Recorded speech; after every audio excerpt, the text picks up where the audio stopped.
va reprendre. Oui. Et donc, on va faire dans l'ordre, c'est-à-dire l'avocate et la magistrate. Pour la partie justice, il y a eu déjà pas mal d'interventions et de questions, et j'imagine qu'elles vont amener des éléments de réponse, ou en tout cas essayer. Voilà. Donc pareil, elles interviendront chacune à la suite, et après on aura le temps d'échange avec vous. Je sais pas si ça marche. Voilà, ça marche là? Je m'entends pas. C'est bon, vous m'entendez? D'accord. Voilà, bonjour. Merci à toutes, à tous de nous accueillir. Donc, je m'appelle Isabelle Steyer, je suis avocate au barreau de Paris depuis 26 ans et spécialiste en droit des femmes et des enfants. Et la première question que je me posais, c'est y a-t-il un avocat dans la salle? Et voilà. Y a-t-il un magistrat dans la salle? Oui. Voilà. Donc voilà. Voilà, c'est ça.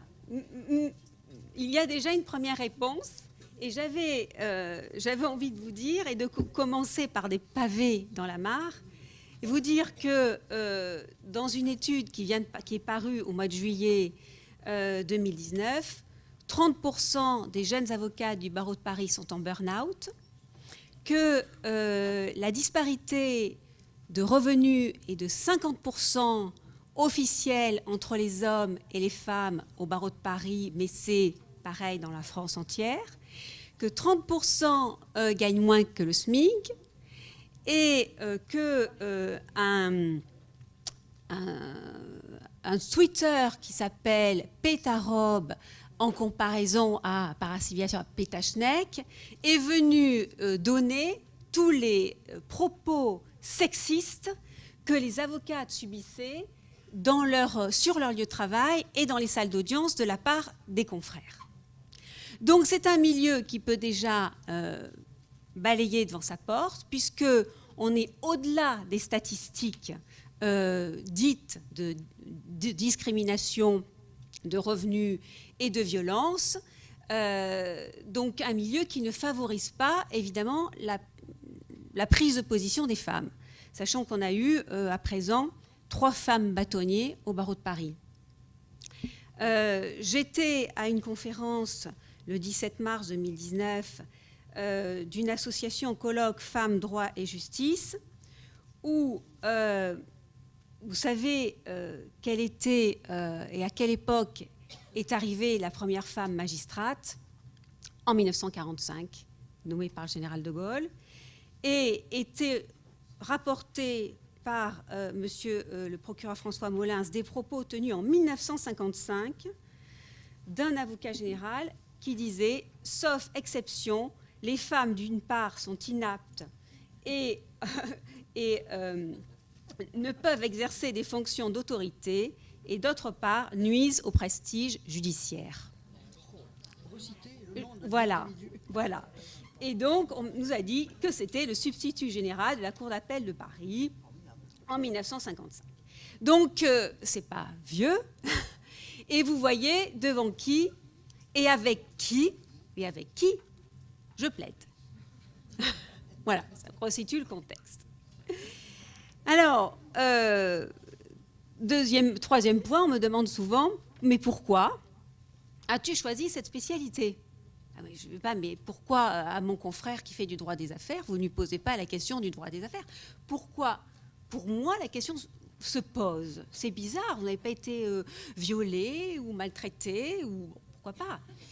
Eh bien, je rejoins ce qu'a dit madame. Ma grand-mère avait un très grand magasin de dessous féminin et petite, dans les rayons du magasin, j'entendais et je voyais les femmes se déshabiller pour essayer des dessous féminins. Et à la faveur de ces déshabillages, elle parlait.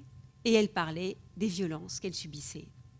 Donc, je suis toujours finalement dans ma cabine et j'entends toujours les discours de femmes victimes de viols et de violences.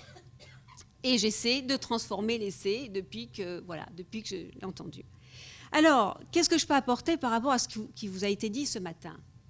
Eh bien, la première des choses, c'est que déjà, on va s'entendre sur malentendu, c'est que la notion de victime en tant que telle, eh bien, victime de violence conjugale, la notion de victime, elle n'existe pas en droit français.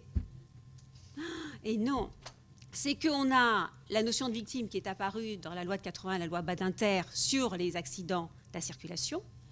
Puis on a eu les attentats de la rue de Rennes qui nous ont amenés à la création de la commission d'indemnisation des victimes d'infractions pénales pour indemniser dans un premier temps les victimes d'attentats. Puis ça a été étendu aux victimes de crimes et certains délits.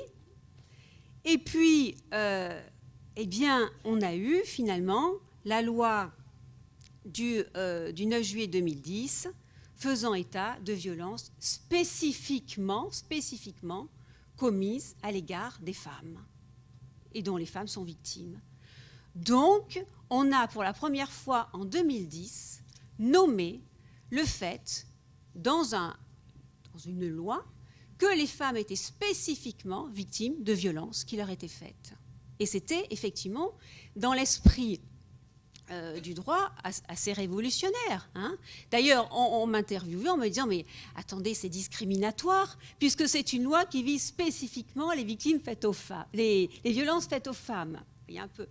Donc, on découvre cette notion, finalement, et lorsque je reçois une femme, je vais lui dire « mais madame », elle me dit « je suis victime de violence conjugale », je vais lui dire « madame, vous allez être entendue d'abord devant un commissariat en tant que témoin des faits que vous avez subis sur et dans votre corps.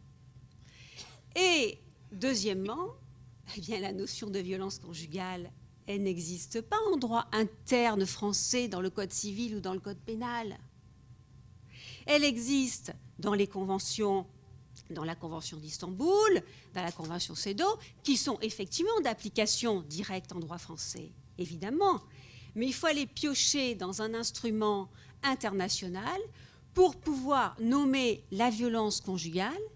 Et donc, j'ai presque envie de vous dire, ce qui me manque, c'est finalement ce phénomène que l'on décrit depuis ce matin, qui n'est pas celui de la violence ayant causé une incapacité de travail supérieure ou inférieure à 8 jours, commise par le conjoint, le mari, le concubin, le pacsé, l'ex-conjoint, l'ex-mari, l'ex-concubin, l'ex-pacsé.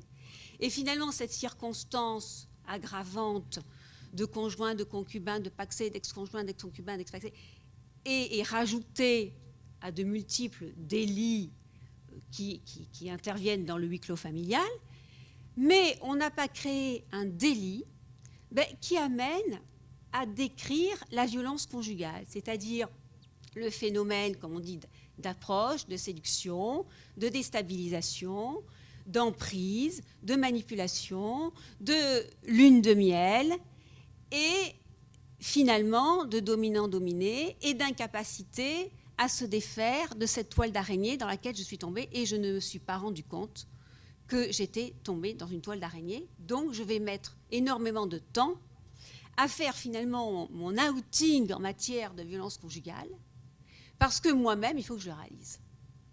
Parce que non seulement il faut que je le réalise, mais il faut en plus que j'y mette des mots. Et lorsque l'on est face à un interlocuteur, que ce soit bien, le policier, l'avocat, il faut que j'arrive à exprimer. Et exprimer comment ? Tel que mon interlocuteur s'imagine être une victime. Et il s'imagine être une victime en fonction de sa propre formation, de son propre intérêt, des colloques auxquels il a assisté, de son information sur la question, parce qu'on a chacun une image, si on n'est pas formé, de ce qu'est, entre guillemets, une bonne victime. C'est ce que disait un auteur en disant « Chaque femme est censée correspondre à la même grille de principes, sinon c'est un monstre ». Eh bien, c'est exactement ce qui se passe en matière judiciaire. C'est-à-dire que je vais devoir accompagner cette femme dans son témoignage, dans un témoignage qui va devoir reprendre son histoire de violence, puisque le dernier coup, c'est le coup de trop, qui a fait qu'elle va se présenter dans un commissariat. Il va falloir dérouler toute cette histoire. Il va falloir l'exprimer avec ses propres mots, avec son propre ressenti, et il va falloir tenter de le faire dans l'ordre. Tout cela quand on a une victime qui est confrontée à un stress post-traumatique qui fait que, par définition, elle va être dans l'incapacité de dire, comme un témoin, c'est-à-dire début, milieu, fin, je suis posée, je ne pleure pas trop, j'arrive à m'exprimer, j'arrive à l'expliquer, exactement comme je dois être pour rendre mon interlocuteur, pas forcément formé, efficace. Et ça, c'est un exercice un peu impossible. Parce que lorsque l'on a quelqu'un qui vient vous voir, qui a un cocard, qui est dans l'urgence, qui veut partir sur le champ, et nous avons tout à l'heure entendu que l'urgence empêche de penser une situation dans sa globalité, fait que on a une femme qui est dans l'incapacité ou dans une grande difficulté à non seulement avoir un témoignage construit, mais aussi à se dire, comme le disent les Espagnols dans leur loi, quel est votre projet de vie? Parce que lorsque j'ai d'un côté une plainte et d'un autre côté un juge aux affaires familiales, puisqu'il va falloir organiser la séparation. Eh bien, comme le font les Espagnols, je vais leur dire, là, vous venez me voir parce qu'il y a une urgence, mais au-delà de l'urgence, quel est votre projet de vie? Et il va falloir construire un deuxième dossier. Alors après le témoignage devant le policier, je vais avoir le dossier devant le juge aux affaires familiales. Et elle va devoir apprendre, c'est génial, au milieu de son traumatisme, au milieu de sa vie qui est chamboulée, au milieu du fait qu'elle apprend à sa mère, à son père, que finalement ils ne se sont pas rendus compte qu'elle était victime de violence, à sa belle-mère, à son beau-père, à son frère, à sa sœur. Mais il va falloir qu'elle apprenne un peu du code pénal, un peu du code du procédure pénale et du code civil aussi, finalement. Et je vais devoir finalement lui faire un cours et lui dire, là, en droit pénal, ça se passe de telle façon, et en droit civil, ça se passe d'une autre façon. Et il va falloir essayer de vous projeter pour construire votre projet de vie. Qu'est-ce que vous voulez pour votre maison, pour vos enfants, qu'est-ce que vous voulez comme pension alimentaire? Et souvent, ils me disent, mais je ne sais pas combien gagne mon mari, je ne sais pas où il a mis les déclarations d'impôts, les précédentes mains courantes ou les plaintes, il les a cachées ou déchirées. Et puis, je veux partir ou je veux qu'on l'expulse. Je ne sais pas trop, donc on va devoir réfléchir ensemble à cette question. Et mon premier problème, elle veut déposer plainte, elle est dans cet élan et ce désir-là. Très bien, elle va déposer plainte. Alors, première chose, elle va me dire, mais vous allez m'accompagner pour la plainte. Je dis, non. Vous n'avez pas droit à un avocat lorsque vous allez déposer plainte. Pourtant, votre mari gardé à vue va avoir droit à un avocat dès la première heure de garde à vue et va même avoir droit, lui, à se taire. Alors que vous, dans tout cet amoncellement de difficultés, vous allez devoir tenter de reconstituer votre histoire et en plus de savoir ce que vous voulez pour votre vie future. Et c'est là où finalement, traiter de façon, discriminante, différente, et en tous les cas, sans défense, une femme victime de violence, vient une nouvelle fois créer un fossé entre la victime et la défense. Et donc, plus elle va avancer, plus elle va réaliser qu'elle n'a pas les mêmes droits alors qu'elle se dit et qu'elle est vraisemblablement victime, et qu'elle, donc, à partir du moment où elle va déposer plainte, elle va me dire, mais quand est-ce que les policiers iront chercher mon mari? Je ne sais pas. Je n'ai aucun calendrier. Et ça, c'est extrêmement difficile à organiser puisque à partir du moment où elle dépose plainte, elle va être encore plus en danger. On sait que c'est à ce moment-là qu'ont lieu les féminicides, j'y reviendrai, et je n'ai aucun calendrier. Et je suis d'autant plus embêtée que n'ayant aucun calendrier, je vais devoir saisir le juge d'affaires familiales, par exemple, d'une ordonnance de protection. Je veux dire, puisque finalement, l'état que vous sollicitez ne vous donne pas une réponse immédiate, en temps réel, eh bien, on va la demander à un autre magistrat. Oui, bon, déjà, il faut faire les demandes et avoir tous les documents dont je vous ai parlé. Mais là aussi, il me dit, mais il va me répondre tout de suite, le magistrat. Je dis, ben non. Le délai moyen pour avoir une date d'audience est de 21 jours. Alors, on va à Bobigny, c'est 8 jours. Je vais à Beauvais, c'est 3 mois. Hein. Donc, c'est une moyenne, 3 semaines. Donc, qu'est-ce que je fais pendant ce temps-là? Qu'est-ce que je fais?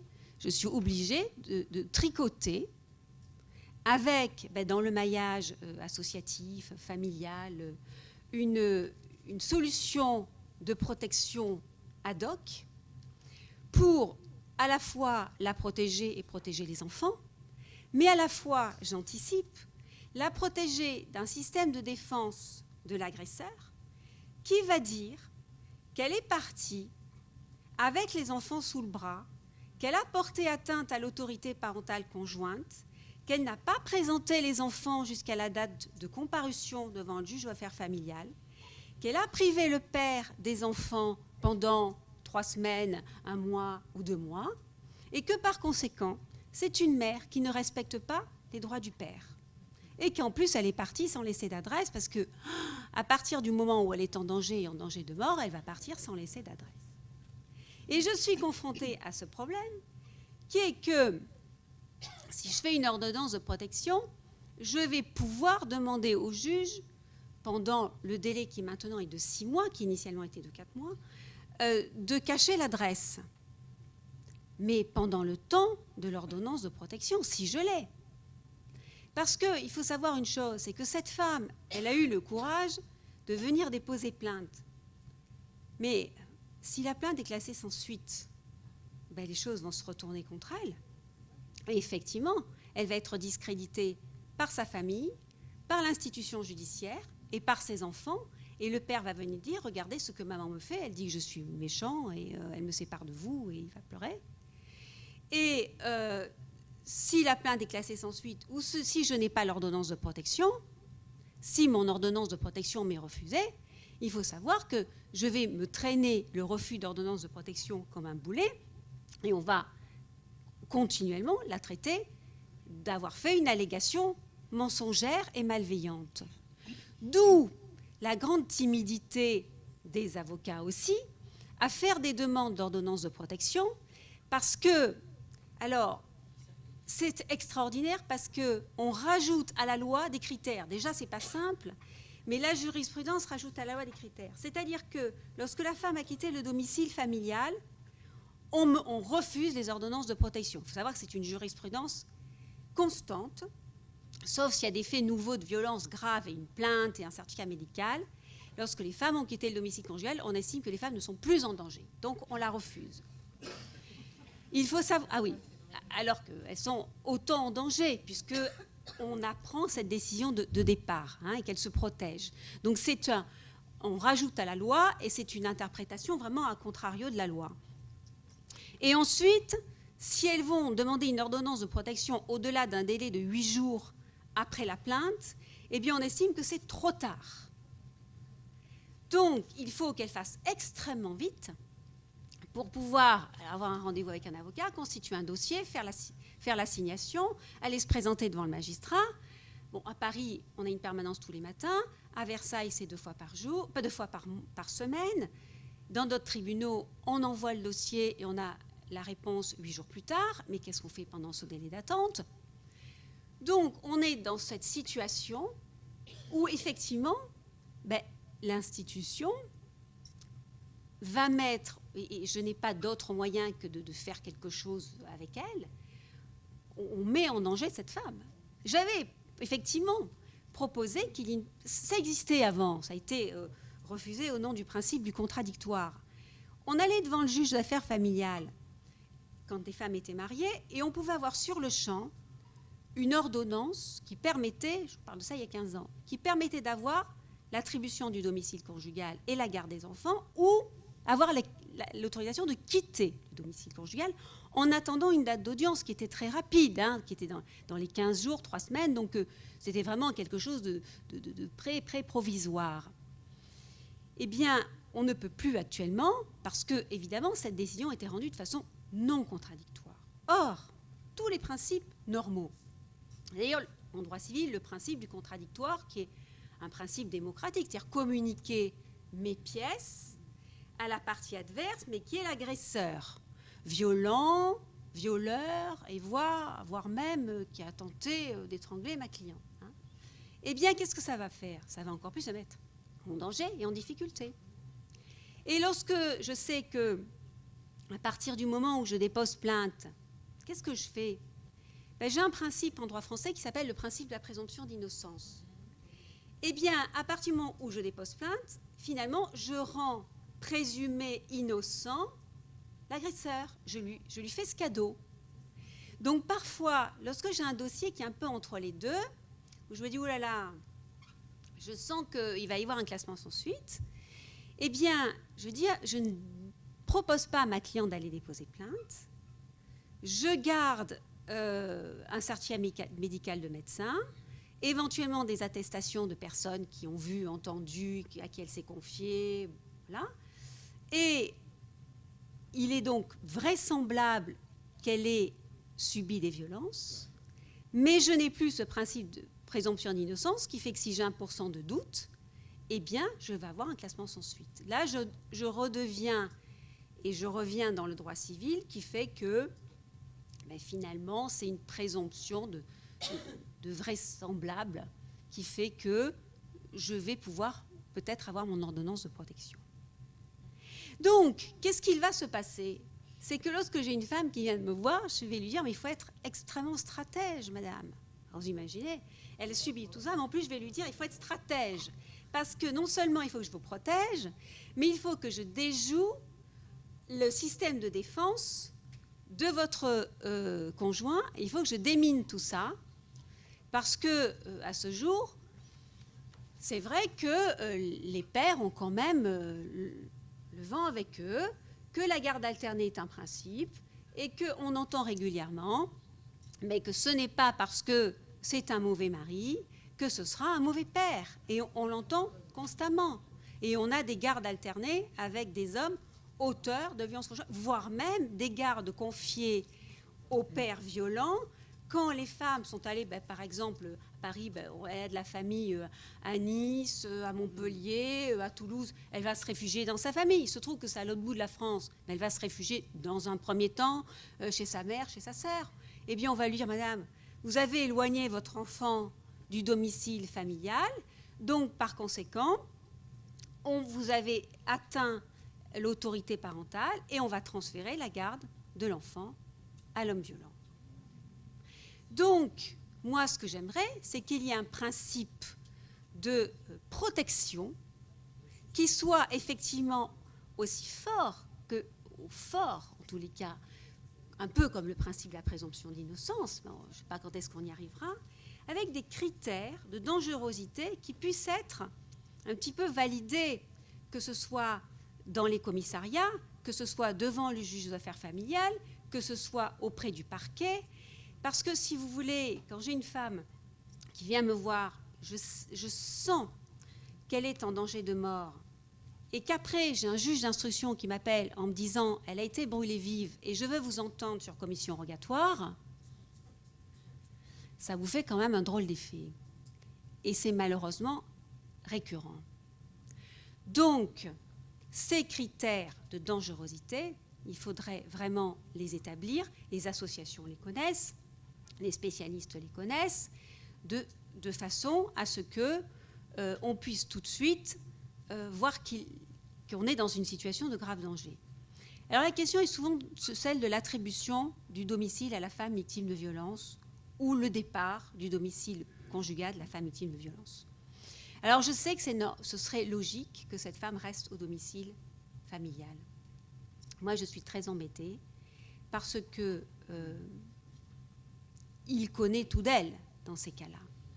Et ce qu'il faudrait dans les cas de grande violence, c'est effectivement un départ dans une autre région avec même des fois, je trouve, des changements d'identité, des autorités parentales exclusives données à la mère, parce que après la séparation, l'autorité parentale conjointe, eh bien, c'est un très bon moyen pour asservir encore les victimes.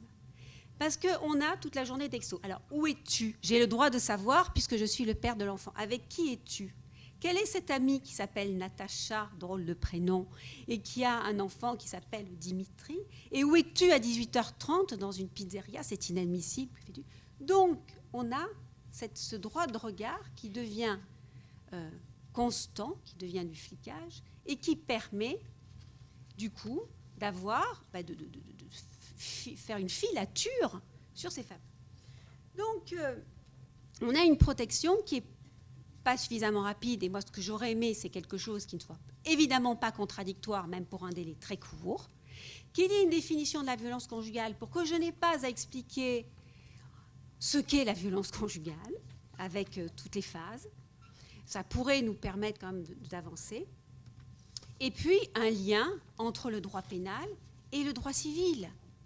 Et que lorsque une femme va déposer plainte, le procureur pourrait saisir le juge d'affaires familiales dans le cadre d'une ordonnance de protection. Oh, ça a été fait en France, ça se compte sur les doigts d'une main depuis l'entrée en vigueur de la loi. Or, on pourrait éviter le délai d'attente qui est très long, une première partie qui éviterait des frais d'avocat si elle règle un avocat, sachant que le salaire moyen des femmes est de 1 800 € en France, donc c'est très compliqué lorsque de l'autre côté on a des moyens de défense extrêmement doté de tout ce qu'il faut. Et je sais où j'en étais. Bon, et donc il nous faudrait une réponse beaucoup plus ferme. L'autre difficulté, au-delà de la transmission du pénal au civil et de la synchronisation des deux, et le fait justement de savoir, à partir du moment où j'ai déposé plainte, est-ce que je vais devant le JAF parce que je vais devoir lui communiquer ma plainte à mon agresseur. Donc, convoqué, il va avoir tous les arguments pour nier et se défendre. Donc, je vais le mettre en situation d'être encore plus fort que moi. Donc, je vais être encore en situation de difficulté. Autre problème, je devrais pouvoir bénéficier du certificat médical lorsque je vais aux UMJ. Et souvent, la victime ne l'a pas puisqu'on lui dit que c'est une partie du dossier pénal, alors même que pour faire une mesure urgente, on a besoin de ce document-là. Et on sait que c'est à ce moment-là qu'ont lieu les féminicides. Donc, le début de la procédure et le déclenchement de la procédure est quelque chose d'extrêmement important. 2 mots, je ne sais pas combien de temps il me reste, sur le viol conjugal. C'est une situation, on en a beaucoup, dans laquelle on s'imagine extrêmement mal un homme tel qu'on le voit devant soi, auteur de viol, parce que le viol, c'est toujours dans l'inconscient quelqu'un qui a battu, frappé dans un parking, et ce n'est pas un mari qui a l'air d'être tout gentil et qui pleure, qui est auteur de violences conjugales et de viols conjugaux. Donc on a extrêmement peu de viols conjugaux, dits conjugaux, qui interviennent, qui sont jugés par des cours d'assises, et d'ailleurs parfois les femmes s'y opposent. Alors, on a eu un projet de loi qui a instauré un tribunal criminel pour les peines allant jusqu'à 20 ans de réclusion criminelle, tribunal composé de 5 magistrats professionnels. Ce qui avait amené un mouvement à dire finalement on correctionnalise les viols alors que nos sœurs aînées se sont énormément battues pour arriver à criminaliser le viol. Que faut-il en penser ?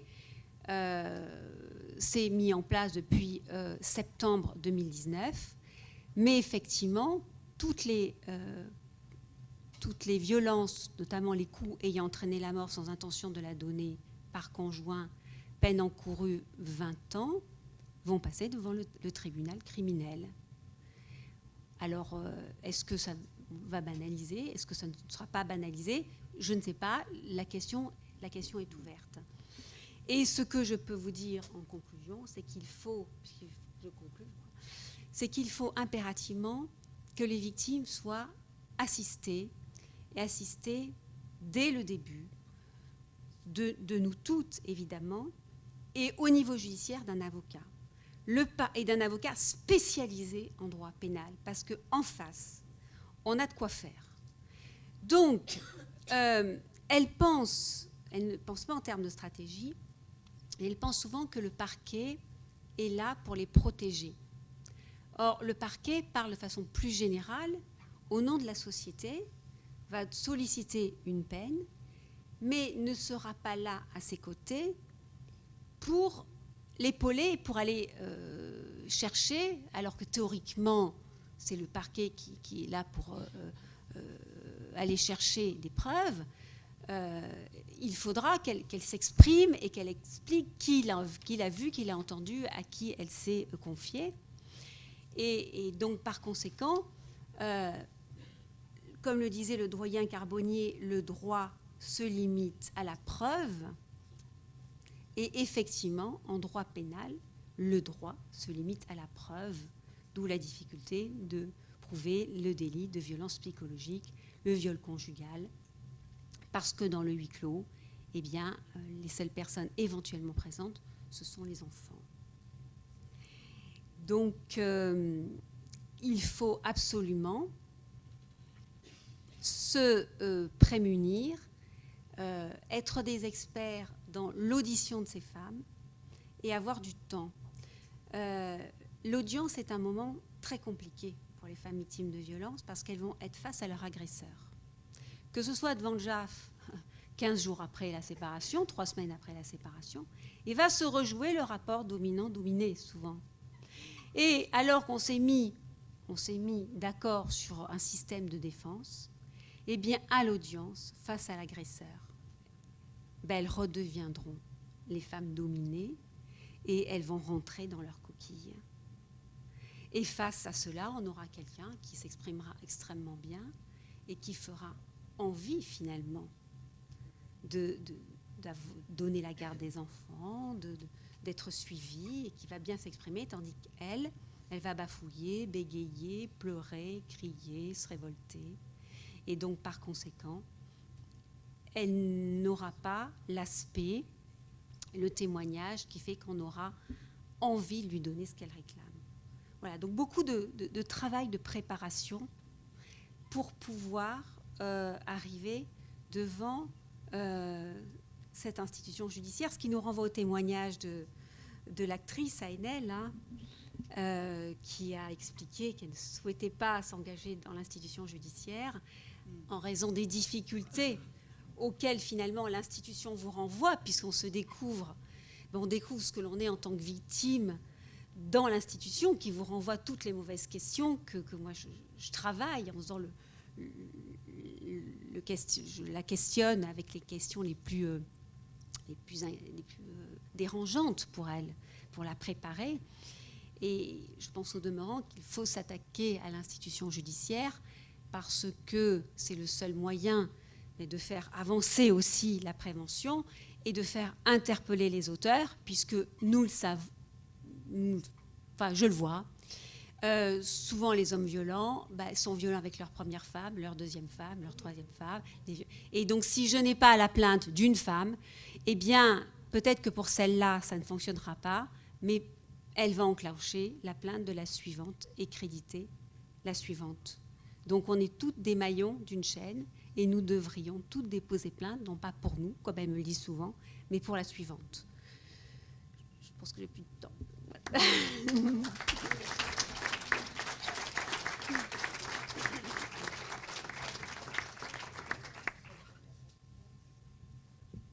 Est-ce que mon micro fonctionne?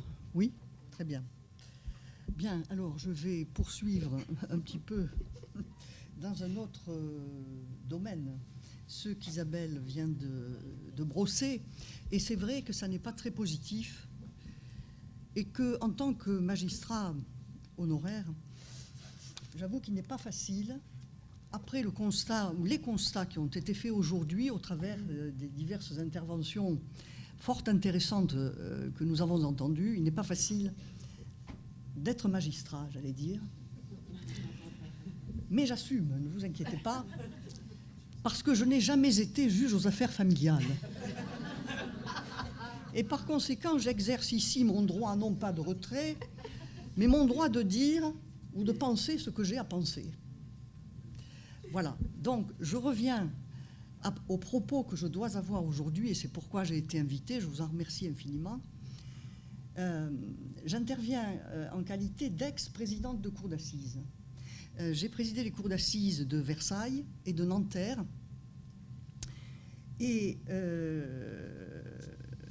je dois dire que malheureusement, quand on arrive aux assises, c'est le constat d'échec que l'on peut faire. Très malheureusement. C'est un constat d'échec, échec de la prévention, échec des devoirs de chacun des intervenants et autorités policières, gendarmesques, judiciaires, qui auraient dû intervenir et qui ne l'ont pas fait ou qui l'ont mal fait ou qui l'ont fait de telle sorte que l'on a soit un cadavre, soit des traumatismes absolument infinis qui vont durer jusqu'à la fin des jours. Donc, quand je dis devant la cour d'assises, on doit faire un constat d'échec, c'est malheureusement la triste réalité. Alors, je vais vous rappeler, je pense que chacun ici connaît ce qu'est la cour d'assises et ce qu'elle était amenée à juger. Juste un petit résumé. Donc, la cour d'assises, c'est la juridiction de fond qui est compétente pour juger tout ce qui est qualifié de crime. Le tribunal correctionnel étant amené à juger les délits. Donc, parmi les crimes, nous avons le meurtre, évidemment, le meurtre avec préméditation, c'est-à-dire l'assassinat. Nous avons les violences ayant entraîné la mort sans intention de la donner, les violences ayant entraîné des mutilations ou des infirmités permanentes. Nous avons les viols, évidemment, il y en a énormément. Lorsque j'étais présidente à Versailles, nous avions dans les rôles à peu près 80% d'infractions sexuelles au programme de chaque cours. C'est absolument faramineux.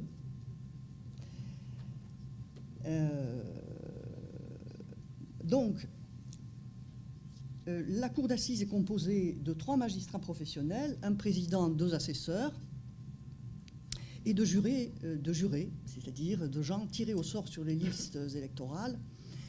La loi a changé, donc maintenant on n'a plus que 6 jurés et 9 jurés en cour d'appel, au stade d'appel. Et les jurés sont donc tirés au sort au moment de l'audience. Et là, je vais pour brosser le tableau, la différence des droits entre un accusé qui comparaît et une victime constituée partie civile qui est accompagnée d'Isabelle Steyer, par exemple. Qu'est-ce qui se passe en matière de droit?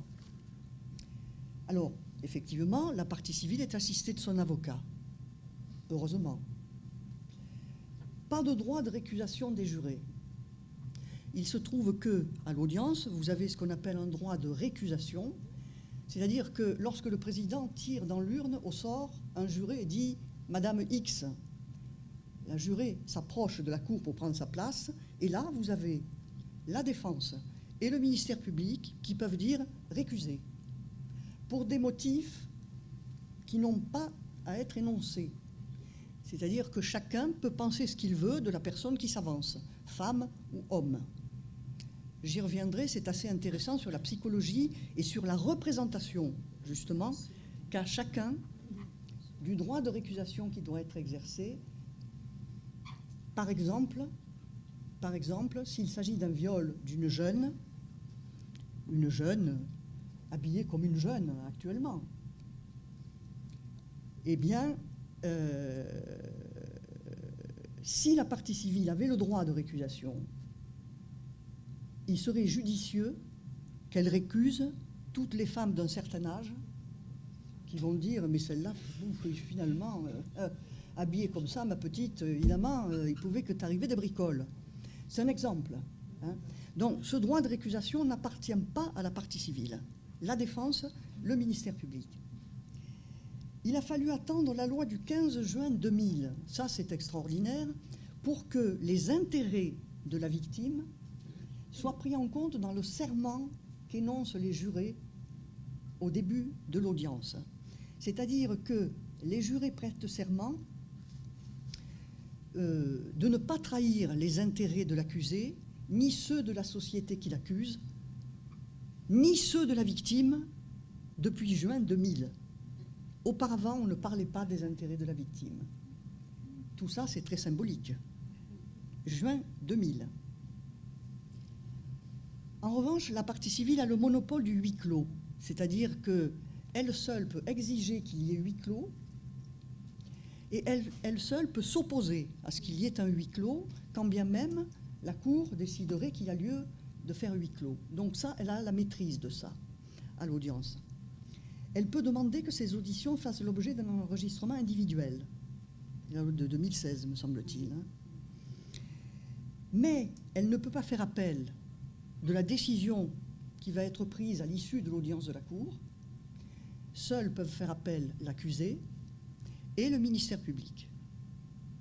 La partie civile ne peut faire appel que de ses intérêts civils, c'est-à-dire de l'indemnisation qui pourra lui être accordée sur le plan civil à l'issue de l'audience, dans l'hypothèse où un accusé sera déclaré coupable.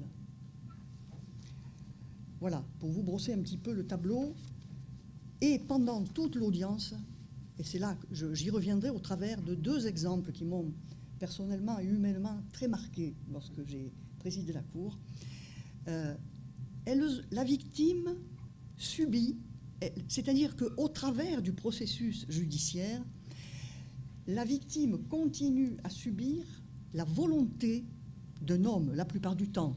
Je me réfère à notre sujet, bien entendu. La plupart du temps, c'est lui qui fait le tempo. Je m'exprime ou je refuse de m'exprimer, et puis je m'en fous. Vous ne pouvez pas passer par autre chose que par moi. Je dis la vérité, ou la plupart du temps, je ne la dis pas. Ça aussi, grande majorité des cas de figure, c'est pas vrai, elle ment. Grande majorité. Hein. Donc, ce que je veux dire, c'est qu'il y a, durant l'audience, et tout le monde s'en remet à cela, au nom des grands principes fondamentaux, bien entendu, droit d'innocence, droit de se taire et de ne pas participer à sa propre incrimination, ce qui ne vaut pas, et j'y tiens, c'est mon dada, droit au mensonge. C'est faux de dire que dans le code pénal, et j'ai entendu une collègue le dire à l'antenne sur LCI, ah ben oui, il a le droit au mensonge, c'est dans le code pénal. C'est faux. Il n'y a pas dans le code pénal le droit au mensonge. Il y a la CEDH qui dit, il a le droit de se taire, c'est-à-dire, j'ai le droit, je la ferme, je ne dis rien, débrouillez-vous avec ce que vous avez dans votre dossier. J'ai le droit de ne pas m'auto-incriminer. Et ce n'est pas du tout la même chose. Ce n'est pas le lieu ici d'en débattre philosophiquement, mais c'est hyper intéressant comme sujet. Le mensonge n'est pas le droit de se taire. Je referme la parenthèse. Donc, pendant l'audience, nous avons un accusé qui fait un peu la pluie et le beau temps. Voilà. Et la victime va faire avec ce qu'elle a, c'est-à-dire avec ce qu'elle est capable de venir dire, et ça n'est pas simple. Isabelle l'a très bien montré, mais devant la cour, il faut voir qu'est-ce que c'est la cour d'assises. La cour d'assises, c'est une procédure, c'est hyper impressionnant. D'abord, vous avez à venir débattre de vos affaires les plus intimes, la plupart du temps, devant des gens que vous ne connaissez pas, des citoyens qui sont comme vous, qui sont les mêmes que vous, avant que vous n'entriez dans la salle de la cour. Et donc, il faut du courage. Il faut beaucoup de courage. à une victime pour venir s'exprimer et pour tenir tête quelque part et avoir cette détermination de dire « mais je dis la vérité ». J'essaye de vous convaincre l'un après l'autre. Et imaginez que lorsque, en cas de condamnation, car la culpabilité a été reconnue, lorsqu'il y a appel, et vous imaginez l'effondrement de la victime, il se dit « mais il va falloir encore que je remette ça ». Et oui, il faut encore et toujours, parce que c'est lui qui continue de mener la danse. C'est ça la procédure. C'est ça la procédure pénale. Tout au long de la procédure pénale, il y a un maximum de droits qui sont accordés à un accusé et des droits qui sont accordés à la partie civile. Mais cette partie civile demeure malgré tout sous l'emprise et sous la volonté de son agresseur. Alors, ensuite, on est là pour parler du féminicide. Alors, je vais vous dire ce que je pense sur la qualification. Je n'en suis pas convaincue. Je vais vous dire pourquoi. Parce que dire féminicide et vouloir impérativement l'inclure dans le code pénal, ce qui n'est pas le cas aujourd'hui, c'est vouloir en faire un crime spécial. Qu'est-ce que c'est qu'un féminicide tel qu'on peut en trouver la définition, notamment dans le Petit Robert? Meurtre d'une ou de plusieurs femmes à raison de leur condition féminine. Et je rebondis sur ce qu'a dit ce matin, que j'ai trouvé absolument adapté, Madame Grillon. Elle n'est pas là, Madame Grillon? Non, voilà. Elle a dit « La majorité des violences trouvent leur place au sein de la famille ou du couple. Les auteurs n'iront jamais frapper personne d'autre. » C'est-à-dire que le mari qui frappe la femme, c'est pas parce qu'elle est une femme, c'est parce qu'elle est sa femme. C'est la mienne. Voilà. C'est-à-dire que ça projette complètement tout le sentiment de possession, tout l'égoïsme en même temps qui éclate au grand jour dans le crime, d'ailleurs, le crime d'amour. Je ris, bien sûr, vous aussi. Oui. Alors, j'y reviendrai, bien entendu. Il faut bien rigoler un peu. Quand on est en cour d'assises, on ne rit pas souvent, je vous l'assure. Mais, donc, voilà pourquoi féminicide, donc, ça ne correspond pas, me semble-t-il, dans l'esprit, aux autres termes génériques tels qu'on peut les retrouver.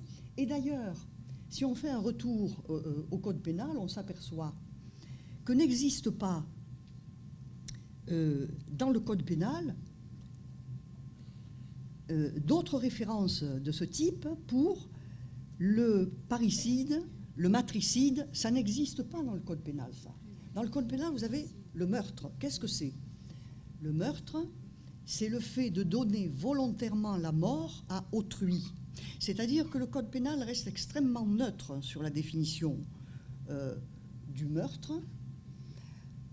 Pas de définition donc du parricide, du matricide.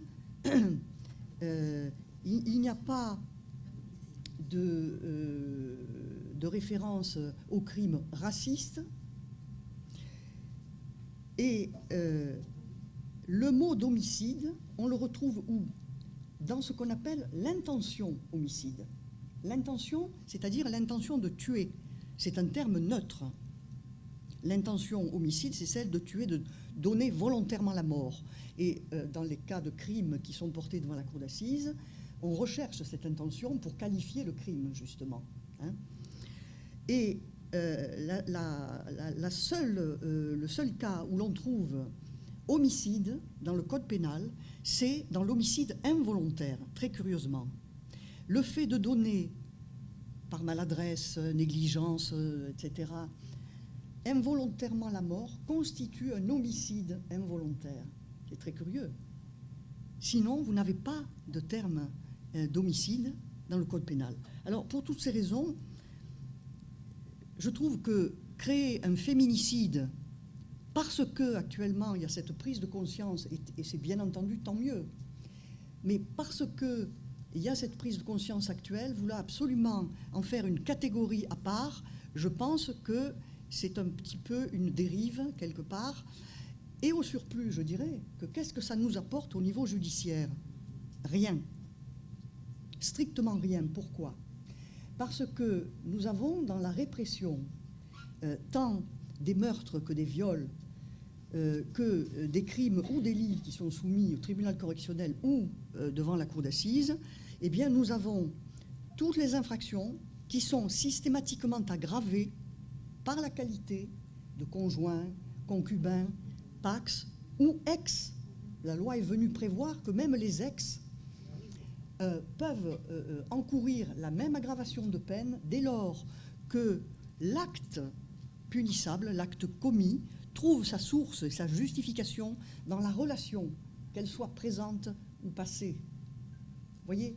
Donc, voilà pourquoi, ce n'est que mon avis, bien entendu, je ne trouve pas nécessaire de parler d'un féminicide et encore moins de l'introduire dans le code pénal, parce qu'à ce moment-là, pourquoi pas tout revoir pour reprendre et pour dire le crime d'un maricide, pourquoi pas, hein, on parle, au Canada, on a parlé de maricide. Maricide, enfin bref, le reste, vous avez compris ce que je veux dire. Voilà, donc je ferme cette parenthèse sur le féminicide et je dis qu'en revanche, qu'est-ce qu'il faut changer de manière absolument urgente? Ça a commencé. C'est l'état d'esprit, c'est les représentations telles que je les évoquées au travers du droit de récusation. Ce sont les représentations, et j'ai beaucoup aimé l'intervention, notamment de Madame Grillon ce matin, qui parlait de ces représentations qui sont fondamentales pour expliquer le passage à l'acte, les conditions de passage à l'acte, etc. Alors, jusqu'à il y a quelques années, clairement, le meurtre d'une femme par son conjoint ou son concubin, ou etc., était comme dans la presse, ça a été dit ce matin aussi, là j'abonde complètement, on parle de drame familial et on parle de crime passionnel. Ah mon Dieu, la passion c'est beau, évidemment, c'est très romantique, on pense au grand classique, c'est éventuellement érotique, je n'y avais pas pensé, mais enfin ça peut aussi, chacun trouve son plaisir où il peut, effectivement. Dans le procès pénal, quand on se retrouve dans cette situation où c'est la femme qui a été tuée, prenons ce cas de figure, la femme qui est tuée, même si l'homme admet la matérialité des faits, il en donne une justification par sa propre souffrance, par son propre ressenti, sa propre frustration, de sorte que, imaginez, messieurs, dames, l'accusé, il est là. Il peut parler, il peut pleurer, il peut se plaindre, il peut expliquer. Elle n'est plus là. C'est fini. Il n'y a plus personne. Elle ne peut plus rien dire. Il y a l'avocat qui va se battre. Et il y a aussi le président de la cour d'assises qui peut tout faire pour faire ressurgir quelque part la vie, cette femme, et la vie qu'elle a eue, la vie qu'elle a pu vivre avec cet individu-là, en dehors de lui, en gros, qui elle était. Et de cela, ça c'est un devoir, enfin, c'est comme ça que je l'ai pris quand j'étais présidente de la cour d'assises. C'est un devoir parce que il est là, mais il est là aussi parce qu'elle était là. Ne l'oublions pas.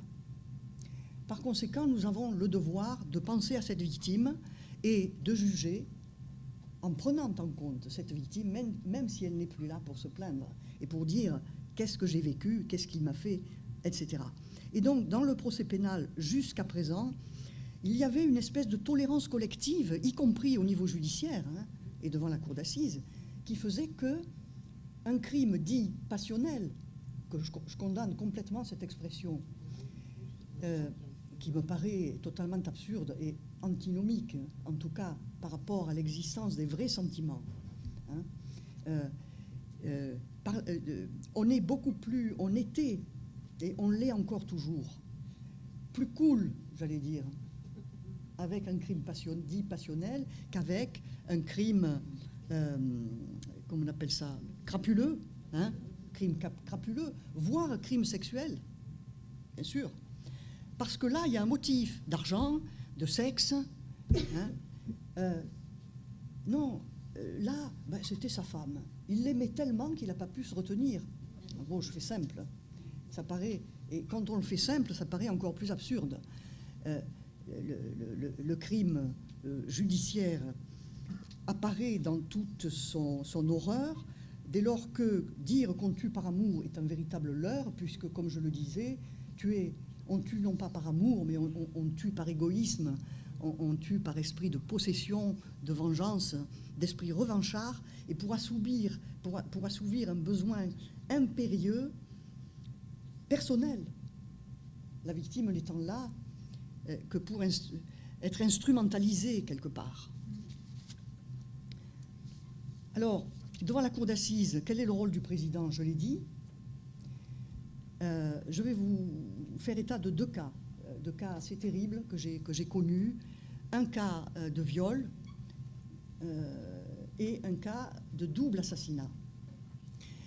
Le cas de viol, je vais en parler parce que il est extrêmement typique d'une femme qui était sous emprise totale du conjoint et qui avait subi des années durant et la personne avait déjà été condamnée, me semble-t-il, mais pas par la cour d'assises, de violences sexuelles, mais inouïes. Et on aboutissait, cette fois-là, à ce que ce type-là comparaisse dans le box, finalement assez content de lui. Et la femme, une femme charmante, je m'en souviens très très bien, eh bien écoutez, elle avait même peur de lui tourner le dos. C'est-à-dire qu'à plusieurs reprises, j'avais bien vu, on voyait bien quelle était la problématique. Je dis, mais madame, avancez, venez devant la cour. Elle n'osait pas. C'est-à-dire qu'elle n'a jamais tourné le dos à cet homme. Elle était de trois quarts et elle ne le quittait pas des yeux. Et lui, il jouait là-dessus et il souriait en permanence. Et elle répondait à peine. Oui, non, il fallait prévoir des questions qui étaient fermées, du coup, pour qu'enfin cette femme puisse éventuellement donner une réponse. C'était terrible.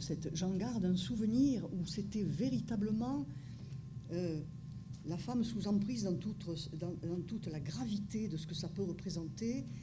Et dans le délibéré, je ne le viole pas, on ne sait pas de qui on parle, etc. Mais ce que je peux vous dire, c'est que ce jour-là, on parlait de peine. J'ai dit, mesdames, messieurs les jurés, il faut que vous ayez conscience de quelque chose. Selon le nombre d'années que vous allez mettre à ce gars-là, vous n'allez pas donner la possibilité à celle-là de s'en remettre avant qu'il sorte, de pouvoir se faire aider au point où elle essaie de se sortir de cette emprise-là pour pouvoir éventuellement résister quand il va revenir. Parce que ce qui est récurrent dans ces affaires-là, c'est que c'est l'obsession dont est atteint l'auteur. Et c'est pour ça qu'on en arrive à des drames, parce que le gars, il perd pas son idée. Il veut absolument l'avoir, celle-là. Il va y arriver, d'une façon ou d'une autre. Et bien malheureusement, la plupart du temps, il arrive à ses fins. Et il arrive devant la cour d'assises. Constat d'échec, je le disais.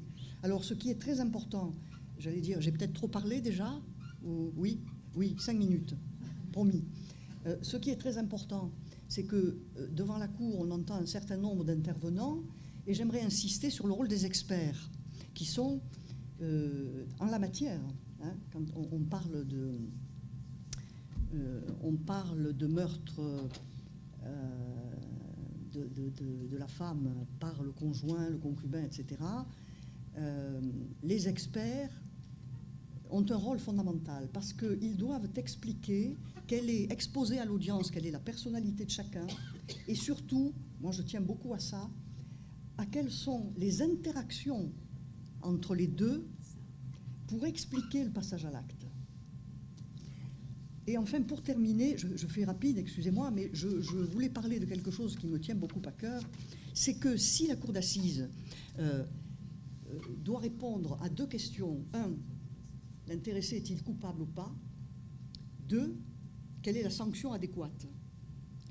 Quand on parle de culpabilité, n'oublions pas que dans ces affaires-là de violence, nous avons certes la culpabilité de l'auteur qui a tué sa femme ou qui l'a traumatisée de manière extrêmement grave, mais que nous pouvons avoir aussi dans le box des accusés une femme battue qui un jour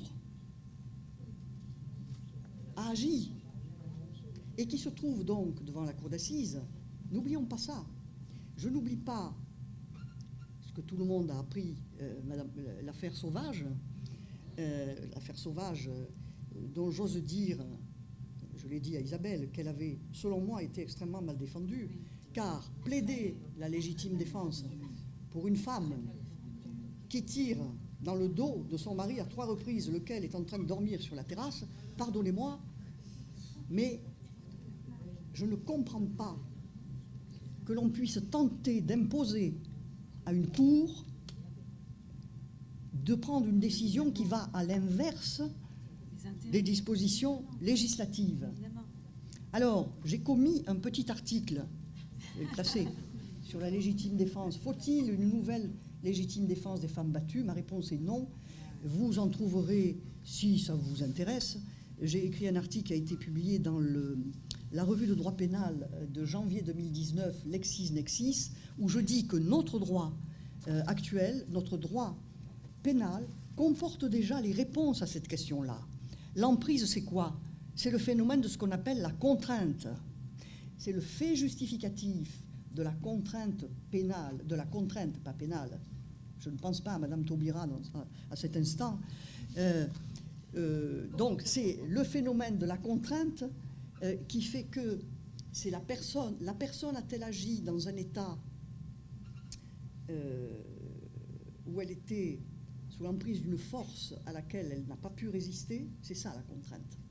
Or, il me semble qu'on pourrait, sous ce fait justificatif, éventuellement, bien entendu, si le cas d'espèce est en adéquation avec ça, hein, et si le dossier peut être plaidé, mais on pourrait se sortir des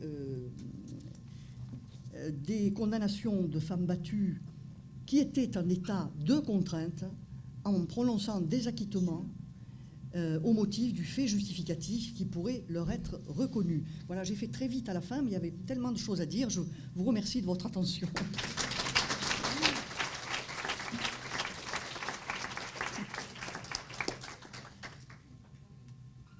Voilà. Merci. Merci. Merci aux deux. Isabelle Steyer nous a un peu désespérés, mais j'espère que ça se améliorera. Je voulais dire à Madame Louga que je partageais totalement son point de vue contre un avis assez répandu actuellement sur les féminicides. Et d'ailleurs, le début du travail fait avec les chercheurs de Poitiers, c'était la question qu'on leur avait posée. Pouvez-vous nous dire s'il est pertinent, parce qu'on avait une forte demande, j'étais présidente de la délégation aux droits des femmes à l'Assemblée, entre 2012 et 2017, et fortement demandé qu'on le mette dans le code pénal. Et des magistrats comme vous nous avez dit, ce n'est pas une bonne idée parce que ça sera beaucoup plus compliqué de condamner les maris parce qu'il faudra prouver que non seulement ils ont tué leur femme, mais ils l'ont tuée parce qu'elle était une femme. Hein, donc c'est une incrimination qui n'est pas pertinente, et je vous remercie, même si aujourd'hui on oublie le terme, et tant mieux que le terme soit popularisé. Enfin, ça c'est une bonne chose, ça évite les crimes passionnels. Et je partage votre avis, la fin sur l'affaire Sauvage, puisque nous avions voulu avoir les avocates, parce qu'une députée s'était emparée de la légitime défense. Et en fait, elles en avaient fait un combat politique. Donc elles avaient refusé de venir nous voir. Et elles étaient parties dans une... Et les magistrats que nous avions vus à l'époque nous ont dit qu'elles ont très mal défendu Madame Sauvage. C'était dramatique pour Madame Sauvage. Quand on en est à en faire un enjeu politique et qui ne l'a pas aidé à avoir une bonne solution. Mais je vous remercie pour tout ce que vous avez dit, en souhaitant que la formation des magistrats et des avocats progresse. Merci.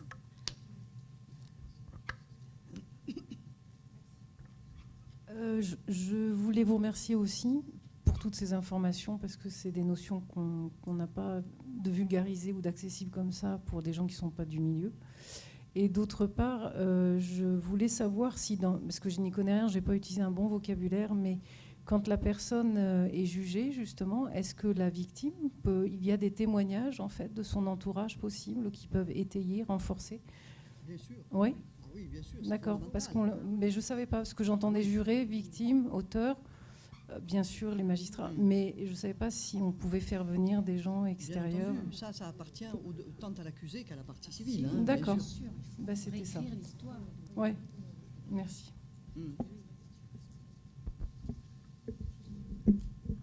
Merci. Par contre, je ne sais pas si certains membres de la famille ne sont pas recevables, je crois, en tant que témoins. Si, certains ne jurent pas. Dire le frère, la sœur, le papa, la maman peuvent être on peut les recevables. entendre. Le président de la cour d'assises, en vertu de son pouvoir discrétionnaire, peut les entendre à titre de simple renseignement. Mais ils peuvent être entendus, de toute façon. Mais sans prestation de serment, donc. Moi, je le fais de façon à faire vivre cette histoire de couple, comment était-il avec les enfants, dans la vie, avec les amis. C'est extrêmement important de faire vivre cette femme, parce qu'on a une page blanche que l'on doit écrire. Et on ne peut pas plaider quelque chose qui n'existe pas. Donc, il faut recréer cette histoire. Donc, demander des auditions, justement, de la famille. C'est important, des amis. Dans le prolongement de la question précédente, j'ai cru comprendre tout à l'heure que vous disiez qu'on jugeait, pour la cour d'assises, à partir de la preuve. Alors, est-ce que je me trompe ou est-ce que j'ai lu trop de romans? Il me semblait que c'était plutôt sur l'intime conviction. Parce que si on devait en rester à la preuve, il y a plein de gens qui ne seraient jamais condamnés, quoi. Je me suis trompé? Mais le parquet poursuit avec quand même des preuves. Avec des preuves. Hein? Des preuves de la présomption de ce que ces faits ont pu être commis. Et le parquet renvoie une ordonnance, le parquet fait des réquisitions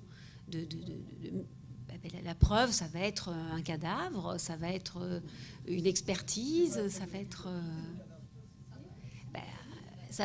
un début d'éléments de réflexion. Et il y a énormément de classements sans suite ou de non-lieu. Donc il faut un commencement de preuve pour que ensuite le dossier pénal soit étayé de l'expertise de madame, des témoignages, des voisins, de police secours qui a appelé le SAMU. Est-ce que c'est l'agresseur? Est-ce que ce sont les voisins? Qu'est-ce qui a été dit dans cet appel téléphonique qui est enregistré au SAMU? Où est-ce qu'on a appelé les policiers? Comment était cet homme? Quelle était la personnalité de cet homme? A-t-il des précédents? Les expertises psychologiques et psychiatriques de cet homme, l'expertise de personnalité, le curriculum vitae, et avec tout cela, le juge d'instruction va construire un dossier. Et à la faveur de tous ces éléments à charge et à décharge qui vont être recueillis, le procureur va prendre des réquisitions, soit de non-lieu, soit de requalification, soit de renvoi devant la cour d'assises, et le juge d'instruction va rendre une ordonnance de mise en accusation avec des éléments de preuve. Et puis, les jurés, et Madame la Présidente pourra le dire, vont juger, alors en fonction de leur intime conviction, mais maintenant les décisions de cour d'assises sont motivées. Elles sont motivées. Donc, les magistrats doivent motiver pourquoi et sur quoi ils condamnent. Il y a effectivement des années, quand je plaidais, il n'y avait d'ailleurs pas d'appel en cour d'assises, la décision était rendue au nom du peuple français et il n'y avait pas de motivation. Mais maintenant, la Cour doit rendre une feuille de motivation. Et oui. Alors, si je peux me permettre, voilà, juste pour compléter ce que dit Isabelle, je crois que monsieur fait référence à l'instruction qui est donnée oralement à la fin de l'audience par le président avant qu'il n'entre en délibéré. Oui. La seule question qui vous est faite, c'est « avez-vous une intime conviction ?» Sauf que cette formulation de l'instruction signifie que cette intime conviction n'a pu se forger qu'au regard des éléments de preuve qui ont été débattus contradictoirement à l'audience. Voilà, c'est ça que ça veut dire en fait. Vous voyez, l'un n'est pas dissociable de l'autre. Oui, je voudrais... pardon. Est-ce que vous avez... Oui, je voudrais revenir sur le fait que vous, avant de prendre la parole, Madame l'avocate, vous avez parlé un petit peu de la représentation des femmes dans la profession. Oui. Et je voulais savoir, en faisant cette présentation, ce que vous vouliez sous-entendre. Est-ce que cette représentation présume aussi de ce que pourra être un petit peu la défense des femmes dans un monde d'avocats hommes? Est-ce qu'elle est orientée, ou est-ce que vous pensez qu'effectivement il y a des problèmes par rapport à cette justice faite par les hommes? Eh bien, je pense qu'inévitablement, c'est une justice qui a des représentations très fortes que l'on doit combattre, effectivement. La population, enfin, la justice est faite d'hommes et de femmes qui ont des représentations. Et paradoxalement, dans le lieu qui défend toutes les libertés, il y a peut-être encore plus de représentations finalement genrées qu'ailleurs. Donc c'est quand même un avertissement que je voulais donner, ou une information. Et d'ailleurs, si je devais vous demander si vous connaissez actuellement en France des femmes pénalistes connues, ben voilà, vous me citeriez des noms d'hommes. Pourtant, il y a des femmes pénalistes qui sont excellentes dans leur métier, et pourtant, elles ne sont pas répertoriées, elles ne sont pas très connues. Est-ce qu'il y a des pénalistes? D'ailleurs, le mot pénaliste représente souvent des avocats en défense, qui sont plus que majoritairement des hommes. Vraiment plus que majoritairement. Et il va rester aux femmes le pénal dont ils ne veulent pas, qui est souvent la défense des victimes. Donc effectivement, on est dans cette situation-là de rapport de force aussi à l'audience et dans les coulisses, hein, soyons très clairs. Bonjour, moi justement, je voudrais rebondir. Vous avez parlé des coulisses. Oui. Ce matin, on a parlé du fait que certaines plaintes n'étaient pas reçues. On connaît le taux de policiers, de gendarmes, qui sont eux-mêmes auteurs de violences. Alors moi je regrette beaucoup que ne soit pas présent ici un représentant du parquet, parce que ils auraient, je sais, mais parce qu'on aurait pu effectivement utilement l'interpeller sur le problème posé par le refus par les services d'enregistrer des plaintes, puisque ça arrive. J'ai un cas assez proche qui, bon voilà, c'est hallucinant. Que peut faire une femme quand elle se présente et que le policier pratiquement lui rit au nez?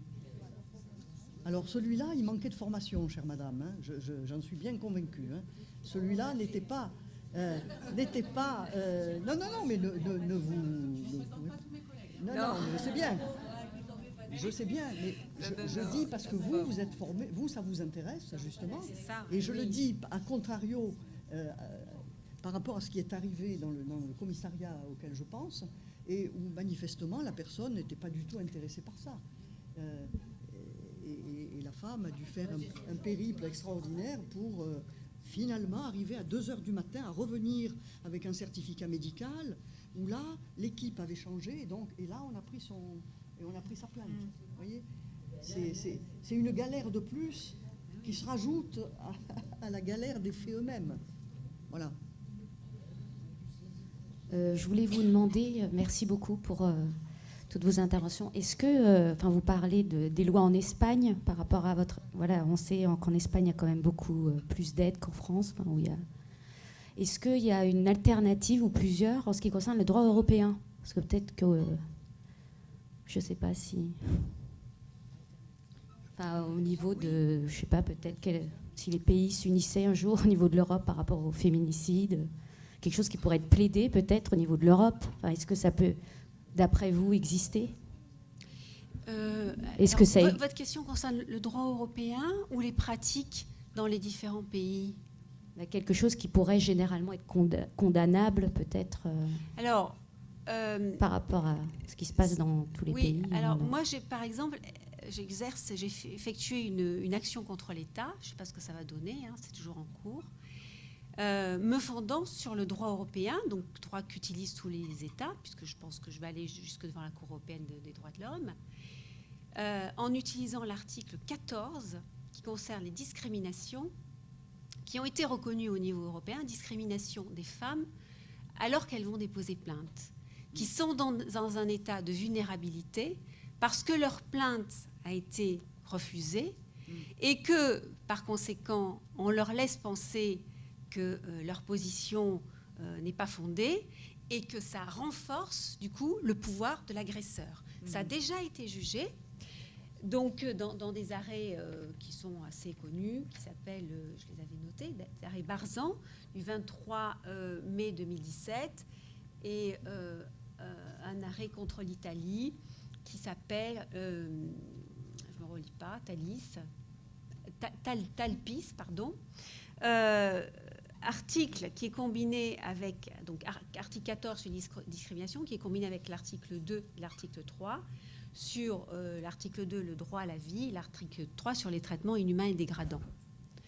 Donc, voilà, tous les États sont attaqués sur ces fondements-là, effectivement, où le droit européen a reconnu la responsabilité d'État dans les situations dans lesquelles on entend souvent les féminicides, c'est-à-dire que l'homme était placé sous contrôle judiciaire, il a continué à poursuivre, à pourchasser, à téléphoner la victime, il y a eu des plaintes ou des mains courantes, les plaintes ne sont pas remontées au parquet, il n'y a pas eu de révocation de contrôle judiciaire et l'homme a tué l'épouse. Donc c'est souvent dans ces conditions-là que l'État a été condamné. Je ne sais pas si ça répond à votre question. Je suis désolée, les intervenantes ont un train à prendre et on va déjà déborder. Avant de laisser la parole pour le mot de conclusion par Ludovic Gossot, je voulais vous rappeler que donc, le 23 novembre à Poitiers, il y a plusieurs événements justement en lien avec la journée de lutte internationale contre les violences masculines faites aux femmes, donc du 25 novembre. Et il y a un rassemblement prévu à 11h, place du marché.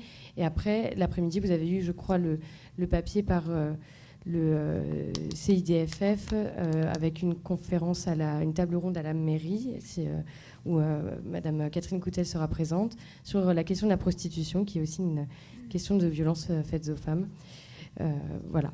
C'était pour vous donner cette information-là et je remercie toutes les intervenantes pour ces échanges très riches et prometteurs pour la suite. Et Ludovic, je t'invite à nous donner le mot de la fin.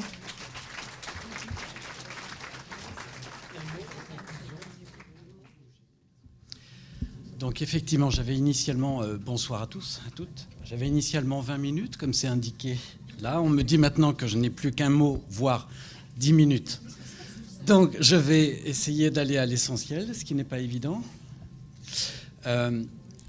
Sachant que je n'envisageais pas tellement au départ de faire une véritable conclusion en termes de fermeture de cette journée, mais plutôt une ouverture en retenant la deuxième partie de l'intitulé.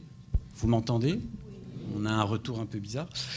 C'est-à-dire une sociologie des violences masculines faites aux femmes, et plus exactement une sociologie des violences masculines contre les femmes. Je vais m'en expliquer. Donc si je n'ai pas 20 minutes, mais 10 minutes, je vais essayer de faire...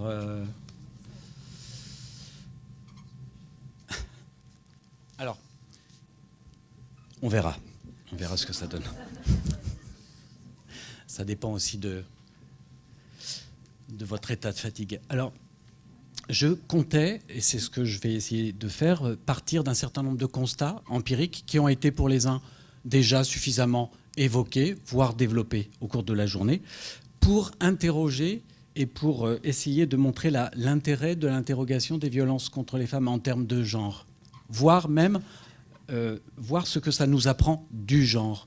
À différentes reprises au cours des interventions ou des débats, ou même dans des discussions un peu informelles, cette dimension du genre, du masculin, du féminin, des normes, de la socialisation, etc., ont été évoquées, et c'est ce sur quoi je vais rebondir par rapport à ce que je vais présenter. Alors tout d'abord, je voulais rappeler, ça a été dit, que les violences contre les femmes, physiques, sexuelles, économiques, verbales, psychologiques, morales, etc., ne sont pas nouvelles. Ça a été dit. Elles ne sont pas le privilège de tel ou tel pays, de telle ou telle région du monde, de telle ou telle classe sociale, etc. C'est ce que n'ont pas cessé de montrer les enquêtes, notamment sociologiques, et plus exactement pluridisciplinaires, c'est ça le mot, depuis l'enquête ANVEF jusqu'à l'enquête beaucoup plus récente Virage sur les violences de genre, justement. Ces enquêtes s'appuient notamment sur l'hypothèse d'un continuum, un continuum entre les différents types de violences, ce qui permet effectivement de construire l'unité de cette catégorie, violence faite aux femmes ou violence contre les femmes. Un continuum entre les différents types de violences. En l'occurrence, parce que les violences physiques et sexuelles sont souvent précédées ou accompagnées de violences verbales, morales, psychologiques. Ça a été suggéré. Mais si on peut difficilement les distinguer radicalement, ces différents types de violences, il ne s'agit pas non plus de les confondre, bien sûr. Cela dit, il n'est pas facile de dégager sociologiquement des différenciations sociales dans la commission de ces actes, de ces infractions, dans la réception, dans le traitement médiatique, le traitement policier, le traitement judiciaire de ces violences.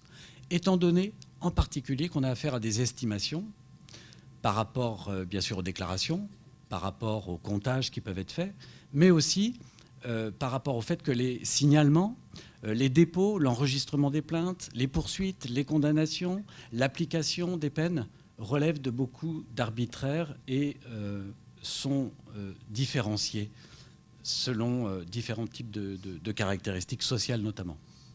En tout cas, ce qui semble le plus spécifier le statut des victimes et les risques qu'elles courent, c'est le type de violence qu'elles sont susceptibles de subir. Il me semble que ça transparaît à travers les différentes interventions de cette journée. Ce qui contribue à distinguer le groupe des hommes et le groupe des femmes, ce qui constitue peut-être même ces dernières, le groupe des femmes, comme groupe spécifique, par-delà tout ce qui peut les différencier, par ailleurs, sous d'autres rapports, c'est le risque et la réalité des violences, en partie sexuelles, qu'elles subissent, et même qu'elles craignent. Je vais y revenir. Comme l'indiquaient notamment Olivier et Tremblay, donc je vais passer sur les références, l'expérience que les femmes font de la domination, là je cite ces autrices pratiquement littéralement, l'expérience que les femmes font de la domination et donc de la violence varie considérablement selon leurs autres caractéristiques, selon qu'elles soient hétérosexuelles, lesbiennes, bisexuelles ou autres, mais aussi blanches, noires, etc. La possibilité de violence sexuelle marque le quotidien des femmes. Lorsqu'elles ne le sont, elles ne sont pas opprimées, exploitées, appropriées par la pornographie, disait-elle. Le viol, et ce strictement parce qu'elles sont des femmes, ou plus exactement lorsqu'elles sont objectivées et construites en tant que femmes. Le viol donc constitue, sinon la réalité, en tout cas le risque permanent que connaissent les femmes, toutes les femmes. On aurait donc tort de réduire l'étude des violences contre les femmes aux actes, aux comportements, aux auteurs, aux victimes directes de ces violences. On ne peut se contenter de chiffrer, de comptabiliser, de condamner les violences, les cas de violences directes, même s'ils sont déjà nombreux. Il faut prendre en compte les effets de menace, la crainte de ce type spécifique de violence. La menace qui place sur les femmes est une dimension centrale de ces violences. Alors, on peut citer notamment la sociologue britannique Jalna Hanmer, dans les années 70, qui proposait une conceptualisation de la violence des hommes contre les femmes comme une modalité du contrôle social que les hommes exercent sur elles, les femmes. Il faut en effet prendre en compte l'effet indirect de ces violences potentielles sur les comportements des femmes, tenues qu'elles sont d'anticiper cette violence. La possibilité du viol étant un risque qui semble toucher toutes les femmes, tenues qu'elles sont d'éviter tous les comportements, ça a été dit, pouvant de surcroît être interprétés comme une provocation. Ça a été dit. Je cite Jalna Hanmer, vivre seul, marcher seul, faire du stop, porter des vêtements indécents, avoir parlé ou pris un verre, ça a été suggéré, l'importance de l'alcool notamment, avec le violeur, sont des actes susceptibles d'avoir rendu le viol possible. L'association entre l'alcool et plus généralement la prise de produits psychotropes et le viol et les agressions sexuelles plus généralement, est aujourd'hui bien connu, relativement documenté, encore que les enquêtes, en tout cas un certain nombre d'enquêtes, le mettent en évidence. Ce risque est d'autre part fortement intégré par les femmes, par les filles, par les jeunes filles, et aussi par leurs parents. Dans la régulation des sorties, dans la régulation des consommations des filles. Donc on a mené avec des collègues un certain nombre de recherches sur ces questions. Et la dernière, effectivement, auprès de jeunes garçons, filles et des parents de ces jeunes garçons et filles, auprès d'adolescents donc, confirme la centralisation de la perception du risque sexuel autour des sorties et des consommations des jeunes filles. Le risque sexuel est alors représenté par l'inconnu, par l'étranger, l'étranger au groupe, s'entend, et non les proches. Ça a été suggéré à de multiples reprises.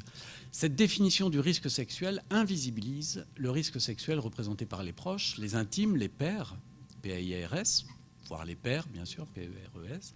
Ce risque est enfin pris en charge par les jeunes filles, par leurs parents, qui se doivent, les parents, les jeunes filles, ne jamais l'oublier, qui se doivent de ne jamais l'oublier, quand les jeunes garçons sont élevés comme s'ils n'étaient pas concernés par ces agressions et ces viols. Et ça, c'est encore aujourd'hui massif. C'est-à-dire que les jeunes filles doivent intégrer ce risque, alors que les garçons ont beaucoup de liberté, relativement aux filles, bien sûr, par rapport à leur sortie, par rapport à leur consommation, et sont très peu, voire pas du tout, en tout cas du côté de la famille, du côté des parents, mis en garde par rapport aux risques qu'ils peuvent représenter vis-à-vis des filles. Donc il y a un angle noir du côté de la prévention de ce côté-là, un angle aveugle plutôt. Le risque, tout comme la protection, alors contre les maladies, certes, contre les grossesses, certes, contre les violences sexuelles, ne concernerait finalement, principalement que les filles. Les représentations, puisqu'il a été beaucoup question des représentations sociales, des violences, comme survenant lorsque les femmes s'écartent du comportement social attendu d'elles, par exemple en sortant seules la nuit ou en consommant des substances psychoactives avec des inconnus qui plus est, tend à les confiner dans l'espace privé, dans l'interconnaissance, là où, justement, on le sait de plus en plus, elles courent le plus grand risque de connaître ces violences. Je cite de nouveau Jana Hanmer, « La peur envahissante de la violence et la violence elle-même ont pour effet de jeter les femmes dans les bras secourants de ceux-là même qui les agressent. Cette peur diffuse de se faire agresser dans les lieux publics vient encore renforcer la dépendance des femmes vis-à-vis des hommes. » Christine Delphi, donc, qui est une autrice très connue dans le champ d'études du genre et des rapports sociaux de sexe, reprenait cette analyse en écrivant « Pour une femme violée, des millions d'autres comprennent la leçon, qu'elles doivent se tenir plus tranquilles, plus discrètes, plus humbles, qu'elles doivent solliciter contre les hommes dont elles ne savent pas lesquels sont dangereux, ni à quel moment ils le deviendront, la protection d'autres hommes. » Cette menace et ce risque de violence sexuelle qui pèse sur le quotidien des femmes, et pas seulement les victimes donc, varient encore considérablement en fonction en particulier de leur âge et de leur mode de vie. Alors là, je donne certains résultats de l'enquête Virage récent qui confirment qu'effectivement les viols et les tentatives de viol sont 3 fois plus élevés dans le groupe des 20-34 ans du côté des femmes, des jeunes femmes, par rapport au groupe des 50-69 ans. 3 fois plus de risques parmi les jeunes. Concernant les autres agressions sexuelles au cours de l'année, elles sont rapportées bien plus fréquemment aux jeunes âges concernant les jeunes femmes. Entre 20 et 34 ans, elles concernent plus d'une femme sur 20, 5 fois plus que concernant le groupe des femmes entre 50 et 69 ans. Donc voilà, le risque de violence en particulier sexuelle ne touche pas n'importe quelle femme. Alors on sait d'autre part, ça a été rappelé peut-être insuffisamment aujourd'hui, que les violences sont le fait très majoritaire des hommes. Ces violences sont très majoritairement non seulement le fait des hommes, mais aussi d'hommes connus, voire connus des victimes, voire de proches de la victime. L'enquête Virage, les premiers résultats confirment cet état de fait. C'est pourquoi il est important de parler de violence masculine, et le titre de cette journée est bien choisi pour cela, de nommer les auteurs. Les tournures passives, par exemple les violences faites aux femmes, les violences envers les femmes, ont ce défaut finalement d'invisibiliser les auteurs. les auteurs sont parfois un petit peu oubliés, du coup, de la définition de ce problème de société, qui ne semblerait ne concerner que les femmes, en particulier jeunes. Or, si l'État détient le monopole de l'usage de la violence physique légitime, les sociologues verront de qui je parle comme auteur, et les historiens aussi, et d'autres probablement, violence exercée, cela dit, essentiellement par des hommes.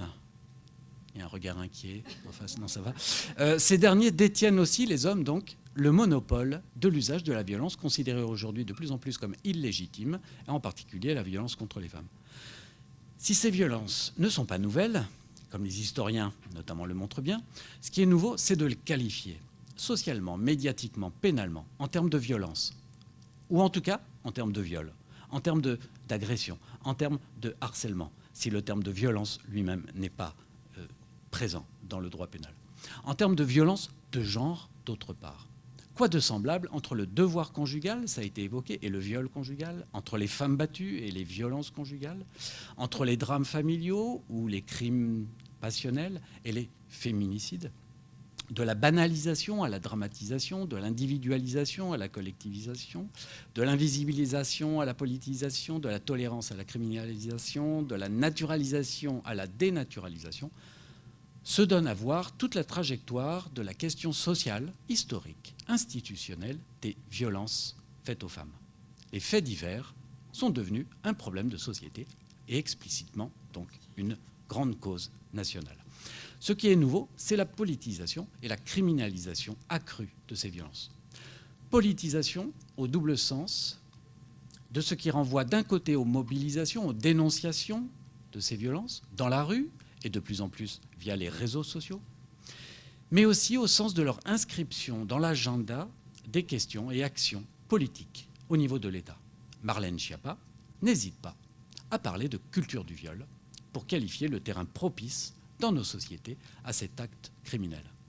Qualifier de viol l'exercice d'un droit conjugal ancien, ou qualifier le fait ancien de battre sa femme en termes de violence, ou le fait d'insister lourdement auprès de sa secrétaire, de son étudiante ou de son actrice fétiche en termes de harcèlement sexuel, c'est sortir ces actes de la banalité, de la malchance, du fatalisme, pour les inscrire en tant qu'infraction, délit ou crime.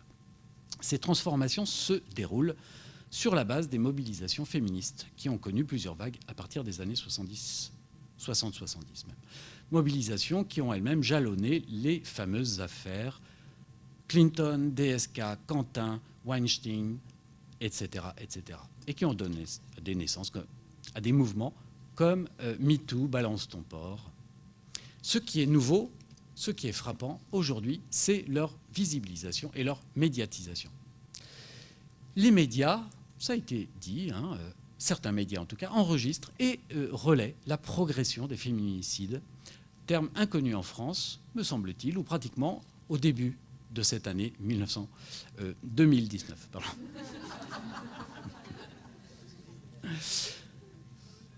Aujourd'hui, dans la bouche de tous les journalistes, en tout cas d'information. Violence de genre, violence du genre. Violence de genre, je n'insisterai pas dessus, puisque finalement, ça consiste à dire qu'il s'agit de violences dirigées contre des femmes et perpétrées massivement, très majoritairement par des hommes. Violence du genre, s'il me reste quelques minutes. Violence du genre, donc je passe sur plusieurs... non, je crois que j'en oublie quand même une. Violence du genre consiste à interroger, dans la continuité de certains travaux fondateurs, Christine Delphi, Nicole-Claude Mathieu, etc., etc., le principe de bipartition du genre, la définition de la masculinité, de la féminité, et nous contraint à les penser comme construits, comme le résultat non seulement de la socialisation, mais aussi de la division et de l'élaboration culturelle et sociale de la différence des sexes. Non seulement élaboration et construction, mais aussi dissymétrie et hiérarchie entre le masculin et le féminin. Le genre est un principe de bipartition qui renvoie à la différenciation et à la hiérarchisation et qui produit le groupe des hommes et le groupe des femmes. Les hommes et les femmes, dont les attributs, les caractéristiques varient tellement considérablement dans l'histoire et culturellement entre les sociétés, ne sont pas des groupes zoologiques. Ils sont définis les uns par rapport aux autres, non seulement en termes de différenciation, mais aussi de hiérarchie. Ce qui différencie les hommes et les femmes, ça n'est pas tellement que le premier a un pénis ou l'autre un vagin, c'est qu'ayant un pénis, ce que le médecin et l'état civil viennent l'un vérifier, voire corriger, l'autre instituer socialement, le premier est mis culturellement, économiquement, socialement, politiquement en position de supériorité et de pouvoir par rapport à l'autre. La violence du genre, c'est la contrainte de la différenciation et la contrainte de la domination. La contrainte de la différenciation qui renvoie notamment à la hantise et à la perte de la différence des sexes, entre guillemets, la peur de la confusion des sexes. Et la domination confère, selon la valence différentielle des sexes, ça a été rappelé, de Françoise Héritier, la supériorité au pôle masculin. Les violences contre les femmes peuvent se comprendre dans ce cadre, non en raison de la violence de certains hommes, non en raison de la faiblesse de certaines femmes, mais en raison de la définition hiérarchique même de la différenciation du masculin et du féminin. Les hommes courent le risque d'être violents parce qu'ils dominent ou parce qu'ils perdent leur domination. Ça a été rappelé à plusieurs reprises par rapport à la possession ou la perte de la possession de leur épouse en particulier. Dans tous les cas, parce qu'ils dominent ou parce qu'ils craignent de perdre leur domination, la violence est une possibilité. L'usage de la violence est une possibilité. En particulier, le lien entre la masculinité hégémonique, en référence aux travaux de Rowan Connell, ou tout simplement la virilité, et l'exercice potentiel de la violence doit être interrogé, doit être sans doute aussi aboli du côté des militants, du militantisme, tout comme le lien entre féminité et gracilité, fragilité, beauté, etc. Cette construction hétéronormative du genre ne peut que participer à la définition des femmes comme sujet à admiration, vénération et en même temps à protection, sollicitation, voire prédation. C'est ce qu'un sociologue comme Erving Goffman essayait de montrer. C'est-à-dire le paradoxe de la domination masculine qui consiste à vénérer le groupe infériorisé des femmes et à les rendre finalement, à les mettre sous la coupe, sous la domination du groupe des hommes. De nombreuses recherches suggèrent dès lors que comprendre et lutter contre les violences contre les femmes passe par lutter contre la domination masculine et notamment la définition dominante de la masculinité. Parce que la violence sur certaines femmes ne concerne pas que ces femmes, parce que la violence de certains hommes ne concerne pas que ces hommes, mais qu'elle engage la définition sociale de la masculinité ou virilité. Les recherches sur la domination masculine ou même le lien entre violence et masculinité, ou machisme, en vue d'en sortir, se sont développées. Ces recherches sont parfois menées par des hommes. Parfois. On peut citer John Stoltenberg, qui a écrit un livre dans les années 70 et qui a été traduit beaucoup plus récemment, et qui s'appelle « Refuser d'être un homme pour en finir avec la virilité ». On peut citer un autre auteur, sociologue, Léo Thiers-Vidal, qui a écrit un livre sorti de sa thèse de sociologie qui s'appelle « De l'ennemi principal aux principaux ennemis », je ne vais pas expliciter ce titre, position vécue, subjectivité et conscience masculine, et qui travaillait et qui militait pour la sortie de la domination masculine, en faisant même une affaire très personnelle. On peut citer Francis Dupuy-Derry, qui a écrit de nombreux ouvrages, et notamment Antiféminisme et masculinisme, d'hier à aujourd'hui, récemment. On peut citer un auteur sans doute beaucoup plus célèbre aujourd'hui, Ivan Jablonka, Des hommes justes, du patriarcat aux nouvelles masculinités, qu'on peut critiquer, Et j'évoquerai un dernier auteur, Alban Jacquemart, qui a proposé une histoire de cet engagement improbable de la part de ces hommes pro-féministes.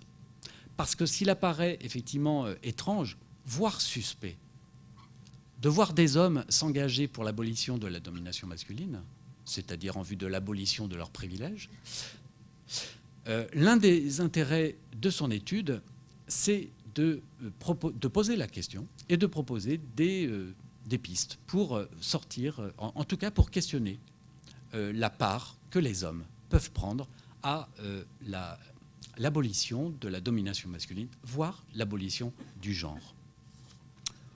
Voilà, c'est un petit peu écourté. Merci.